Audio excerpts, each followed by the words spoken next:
Om Swastiastu, tapi selamat lingkungan lantai, sebut sujud kalian melempang.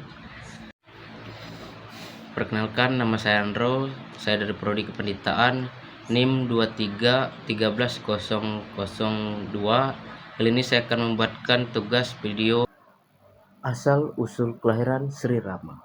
Dikisahkan bahwa ketika bumi sudah sangat menderita oleh kekuasaan Raja Iblis Rapana, para dewa memohon pertolongan kepada Dewa Wisnu, sang perlindungan alam semesta.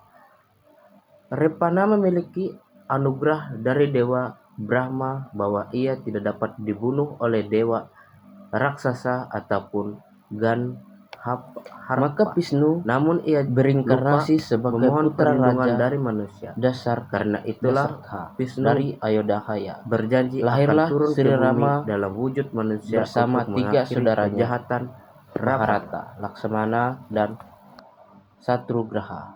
Kelahirannya membawa cahaya dan kedamaian bagi dunia. Para resi dan dewa tahu bahwa ia bukan manusia biasa, tetapi perwujudan dari Wisnu sendiri. Langit memohon pertolongan. Langit berkilau, para dewa berkumpul di puncak gunung Kailasa. Bumi digambarkan menderita oleh kekuasaan Rapana. Dewa Brahman dan Sipa berdiri di tengah cahaya. Ketika dunia diliputi kejaliman,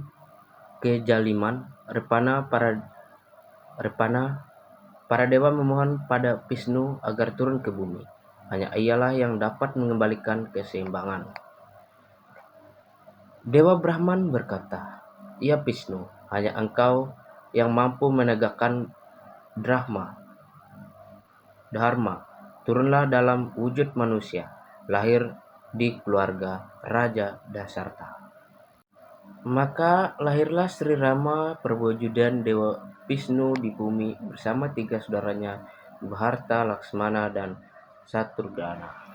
Sejak kecil ia telah menunjukkan sifat keilahian, lembut dalam tutur, teguh dalam janji, dan bijaksana dalam tindakan.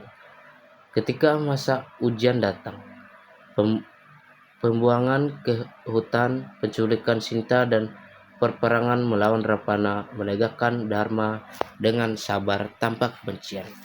Ia berperang bukan karena nafsu, tapi demi keseimbangan kosmis.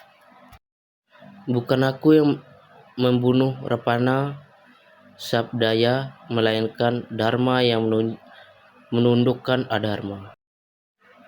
Setelah kemenangan di Lanka, Rama kembali ke Ayodhya, dimahkotai sebagai raja dan memerintah dengan kebajikan selama 11.000 tahun. Masa itu dikenal sebagai Rama Raja, zaman keemasan ketika manusia hidup dalam kebenaran, keadilan, dan kedamaian. Pulangnya sang avatar. Namun waktu di dunia fana hanyalah titipan. Setelah menyelesaikan tugasnya sebagai pemilih keseimbangan, Rama mulai merasakan panggilan ilahi. Para resi melihat pertanda.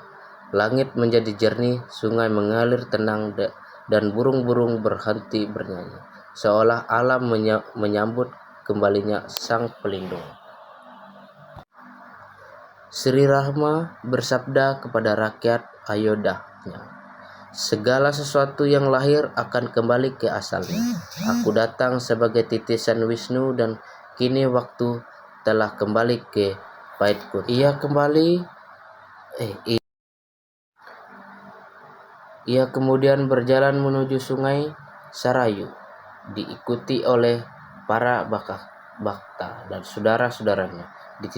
Di tepi sungai itu, ia berdiri tegak dalam samadhi, memusatkan pikirannya kepada Brahman yang abadi. Tubuhnya bersinar lembut seperti 1000 matahari, lalu perlahan lenyap dalam cahaya. Pada saat itu, alam semesta berhenti sejenak, seolah semua makhluk menyadari bahwa sang cinta kosmis telah kembali ke asalnya. Para dewa berkata di langit, "Jaya Sri Rama, Jaya Narayana. Engkaulah kebenaran yang menjelma, engkaulah cinta yang abadi. Makna filosofis dan teologis.